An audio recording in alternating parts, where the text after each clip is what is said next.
we did about Vietnam as well, so it's interesting to explore that with people. Hello and welcome back to the Universal Heart Book Club.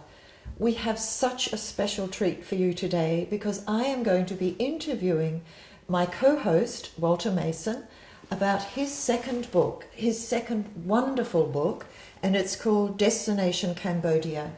And the very first thing I'd like to do is to say congratulations, Walter. Congratulations, because writing a second book comes with some very real challenges, Yes. and you have more than met them. Thank you.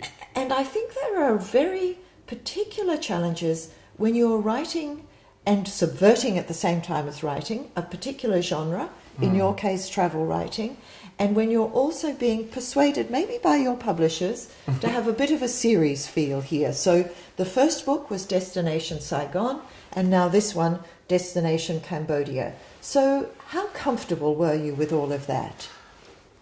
I always feel comfortable at the stage of writing, in the process of writing. I enjoy it. I only ever write what I want to read. And I do have one particular person always in mind, and she was a great mentor of mine and a fantastic reader. And every book she ever told me about, I loved.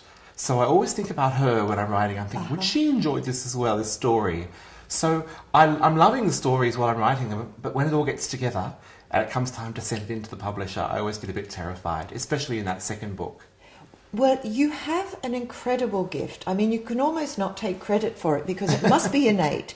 You have an incredible gift for noticing, and then really making a story of what many people would pass by, but in bringing our attention to it, and it's a kind of mindfulness really, bringing our attention to it, you're not only telling us a series of amazing stories, one really beautifully told stories, but you're also telling us something really quite profound and delightful and nourishing about human nature in all its diversity.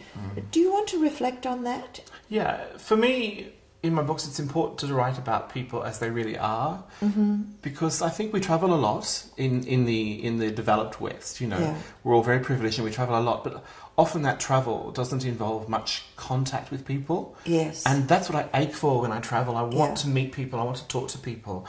And so I tend to travel slowly. And I travel alone and I stay in one place. And I really want to draw stories out of people. So rather than write about things, beautiful things, I write about beautiful people. Well, and also you write about real people because they are beautiful in their complexity. Yes. Yeah, you don't deliver them to us in a one-dimensional or romanticized way. No. At the same time, you really honour the paradoxes in their lives. And I felt that was particularly strong here because Cambodia is itself a land of such incredibly strong paradoxes. It's a Buddhist country in which clearly you can experience the most extraordinary levels of kindness, and the Cambodian people themselves have also experienced the most appalling levels of cruelty to themselves from themselves. Now, I want to ask two questions about that. First of all, how you sort of coped with the hearing and the telling of that, but also whether it shifted your understanding of Buddhism. I don't know if it shifted my understanding of Buddhism. It certainly opened up a greater complexity to me. And the assumptions I make about Buddhism and all its divisions and traditions, it's constantly being enriched because in Cambodia those traditions are different still. But of course one of the great paradoxes about the terrible events of Pol Pot and the Khmer Rouge years is that Pol Pot himself had modelled the Khmer Rouge upon the Buddhist Sangha. He saw the rules of renunciation, taking on a new name, young men adopting new ways of clothing, all those things, which is such a horrible thing to reflect on, because then, of course, he went about destroying the Buddhist monasteries, which he despised. So it's very confronting because the notion of karma is so real to people there. If you are privileged or if you're poor, if you're sick or if you're healthy, if you're rich, or if you're beautiful or if you're ugly, all those things are attributed to karma. And there is no question of social justice in the way that we imagine it. It's simply you're dealing with something that you've been given from a past life. And that's difficult for me, who was brought up in quite a different tradition, to cope with. Yes, and it's also highly superstitious, and this is a highly superstitious culture, yes, clearly. Yes. I mean, that's part of its fascination, even for you. Oh, very much I mean, so. for example, there's a lovely anecdote where people are sort of touching you and coming towards you and wanting blessings from you. Yes. And then also in other parts of the book where you're being given kind of talisman, magical cures almost for difficult situations. Yeah. Magical cures and talismans are very much a part of Khmer culture, and they're very, very important. To the extent that, in fact, Cambodian people are seen by their neighbouring Vietnamese and Thai neighbours as master practitioners of magical practices. Yeah. So oftentimes, indeed in Thailand, the use of the Khmer script is seen as being a magical act. So often the talismans you buy in Thailand are inscribed with Khmer writing.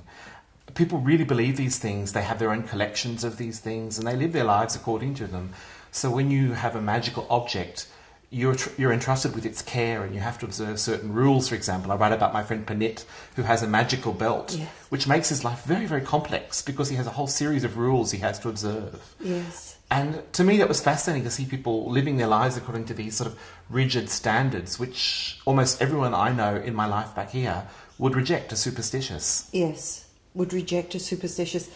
There was also a very powerful statement that you made towards the end of the book, when you'd left Cambodia and you were now in Thailand, and you were looking back on it, and you say something like, I learned a new level of silence in this place, and I found that very, very interesting.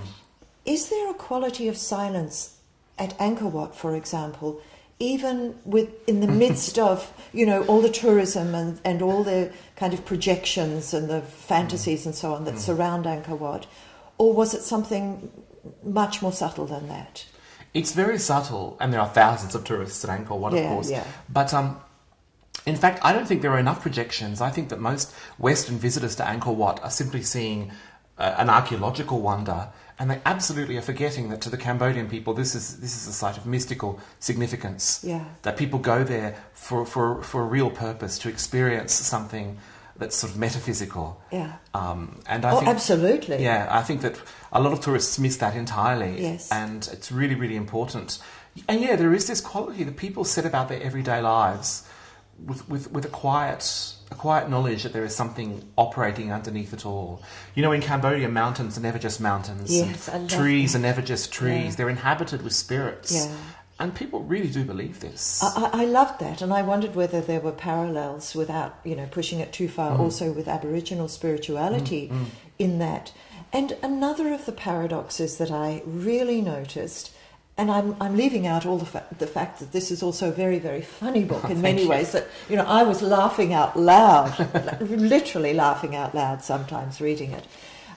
But there's the exquisite sadness, the poignancy of so many people being without parents. Yes. So many people being without parents, either because the parents are dead or because the parents had to abandon them. So there are many, many stories of loss here. Yes. And at the same time, and so the emotional poverty in some ways of that, along with, quite restrictive financial poverty in many cases, along with that, this extraordinarily well-developed metaphysical sense, even if sometimes, yes, it's overly superstitious by our judgment of it, at the same time it's fully realizable in people's lives. Yes. So all of those paradoxes also. Yeah, constantly at work.